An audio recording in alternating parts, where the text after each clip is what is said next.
You're watching Friday Briefing. It is time for our guest anchor, and let me introduce him to you this evening, Benjamin Ayimba, the coach of the Kenya Sevens team. It's good to see you, sir. Good to see you too. Karibu sana. Asante. So what a fantastic job y'all did last Sunday. Thank you I very remember much. watching, and couldn't even, clenched fist and like praying, Yes, and yes. You felt guys like did I was well. part of it. Yeah, the prayer that you guys sent out there, I think God just said, just for the prayers, let them win. Yeah. Everyone was like, I think, it was such a tense moment. It was one of those games you want to watch, you don't want to watch because you Yes, want to yes. find out, what's happening. But talk to Yeah. us about, for you as a coach, preparing for this, going into the match, winning. Yeah. If the Hong Kong one was very close against the team that we played. Right. And we've not beaten France this season. And Scotland almost upset us in the first day. So we really got through only very slightly in the first day. And the second day there was no looking back. We had a draw that was not favorable. In fact, because we're playing people we've not beaten this season, it was more the reason why we thought it was going to be a lot more difficult. Yeah.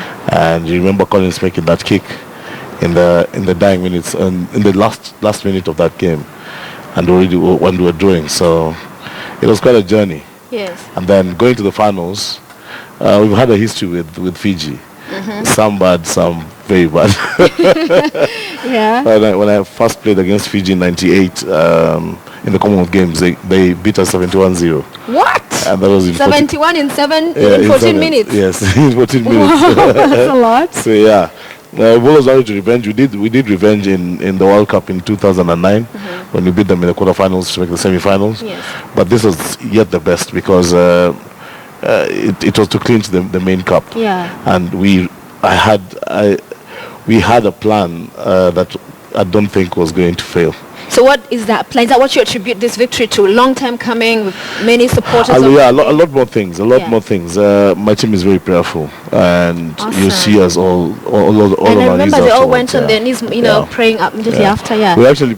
I think we play more than we play the game. Wow, that's amazing to hear. That's amazing. Most of the time we're on our knees praising, singing Yeah. hymns, and before we take the field, we listen to hymns before we have what we call mpango, and then the mpango is the coach says what he thinks how he thinks the game should be approached, and then we pray and then take the field.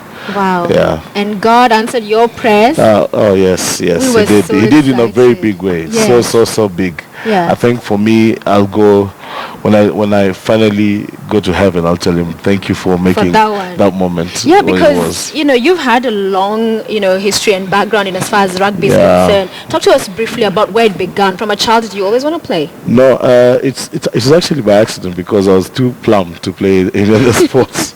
Okay. And guys couldn't allow me to play any other sport. And when I went to high school in Maseno, the first thing I would pick naturally was rugby, because then my body could take it, and I just fell in love with it. And to be very honest, the reason why I carried on with it is on the first day there was the team was practicing, and I went to the field, and that day they were practicing how to tackle.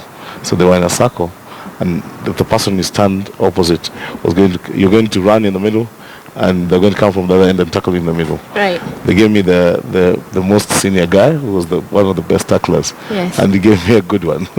And I vowed that every second I lived after that, somebody was going to feel that pain in the rugby field. Yeah. So that's what carried me forward. That's where for a it long began. time. Yes. And you were coach before, and then that ended, and then you were brought back. But before you came back, this now time for coaching, there was a Yeah. lot of opposition.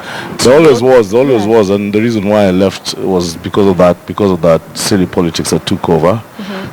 We had a chairman who did not have a dream for this team. Yeah. And personally, I'm very clear about how I want to run a team. I'm the boss of my team, and if the board cannot interfere with the team at all, the board was not ready to let the team go, so they kicked me out. Yeah. Yeah. So did that get you to be more determined to, like, in your face now that I'm back? Rugby is my life, and I've always done it purely because I think I was going to make a difference. And for me, when I was called back, and the chairman is somebody I've worked with before, and the board, and we had a CEO now in Rolo Bukusi. I thought those are there was a system in place that I could work with. Yeah. So that was a more comfortable environment to work in. And it was only a matter of time before these results were going to show. Yeah. So what did you do between the last time you coached and this time? What were you doing in the in-between? The infamous Masako Sevens.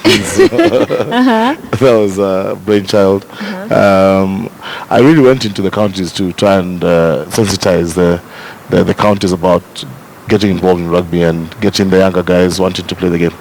So that went on very well, but it wasn't. It's guys. It's very difficult to sell a passion that guys cannot buy into. Yeah. So it was something that it's a very good idea, but it was taking too long to pick up. Yeah. Because we've been taught that anything you do, you must get money out of. Yeah. Yeah. Speaking of money, how is the team now in as far as remuneration is concerned? Because last year, I think before you came in, yes, some players went on strike. It's a very unfortunate situation because, just like I said, the board that was there did not do anything to. It was we spent haphazardly. We had coaches were paying exorbitant salaries, and the money that was there was depleted. So there was very little we could do in terms of getting the quality, the amount of money that we needed. And as you know, our main sponsors ran into problems, Kenya Airways. So they have always been with us, and we're never going to drop them at the time of the need. So the little money that they had is what we've used to get to the point that we did. We had a meeting with the president yesterday, and it was very encouraging what is going to try and help get us back on our feet. And you talked about some 10 million shillings. What's that going to go into? Yeah, there's a lot of expense that we incurred, most of it on credit. We've had to borrow money to survive since the season began, and that's just basically going to cover a lot of areas that we've incurred. So is your squad all professionals in terms of that's all they do every day? No. How it can be, and for the kind of money that is available cannot allow us to do that. Okay.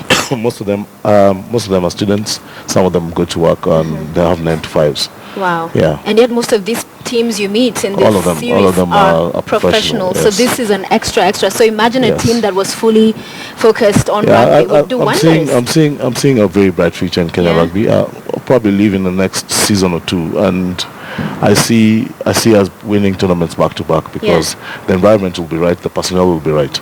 So coming into this job, some of the targets I heard you talked about was, winning a main cap, getting us to the Olympics, being a top 10 of HSBC standings. Yes. We are all of those. Yeah, so are you done?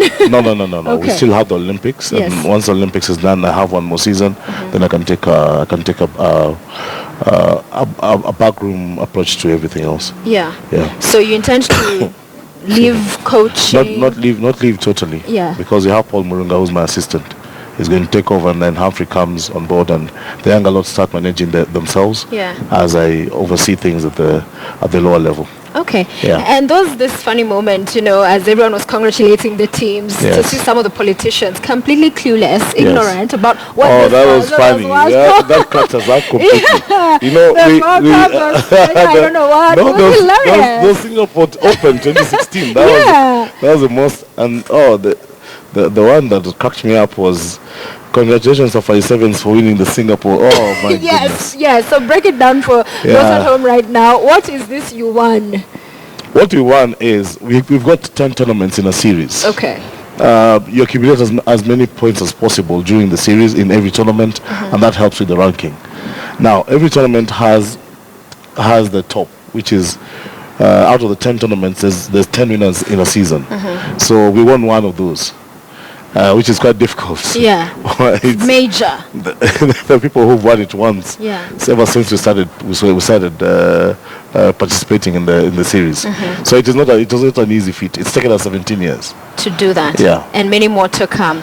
Oh, there will be many more for sure. Oh, there will be many more. So some criticize women for watching the men who are playing. So there are men who are out there with a 1-pack, and on a lighter note, I think all these guys get to be so cool looking. There's a magician.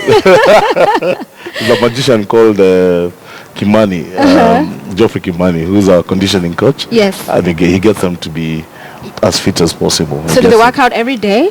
It's not every day. It's every other day. Okay. And it's fully dependent. It's fully dependent. They eat usually. It's fully dependent on how the bodies feel, what levels of fitness they are, and it varies from time to time what sort of work they do. Yes. Yeah.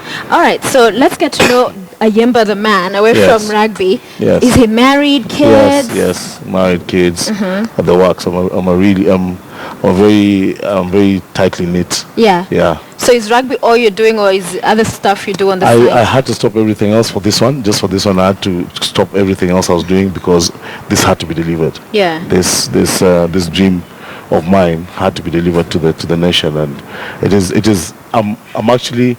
When I sit back today and I walk through town and what the president's reaction yesterday, I feel that my sacrifice was worth everything and everything that I gave it. All right, before I get you to do part of what I do here at KTN, what has been the biggest highlight of your career? I think this has been. Winning this tournament has been. Initially it was getting to the semi-finals of the World Cup and making sure that many more players were introduced in the game, but this is the epitome. Right. Until now, I still don't know the impact. It's still sinking in, isn't it? I've barely slept since we got back. Really? Yeah, the reason I was late, I was late here is because I had a different engagement. Okay. Once I broke off and a bit of jam and but it's. I'm happy to do service in this country. Yes, it's a good high. It's a good high. And the country, even you've been doing numerous interviews, and here we are still talking about this historic queen. So the reaction of Kenyans was amazing. I've never felt that much love for what I did. I remember days that we came back to the airport and not even our families were getting back. So but it's come a long way. The people who've walked this journey are definitely, and I know every one of them shed a tear. And they and I was with someone who did shed a tear. He was a huge rugby fan, so I can attest to that. Yes. And well in is what they say in rugby, so well in. That's what they say. So time for you to do the anchor business. Yes. So you're going to introduce yourself. Okay. You know, this is your bulletin, Majina Kamili, bulletin inaitwa nini. The bulletin is Friday briefing. This is Friday briefing. Yes. So you say my name is Friday briefing, and then you'll read right there. That's the auto cue. You introduce the story. So who kills me? You say read or usually there's a director, but since I like that flashes. No lights.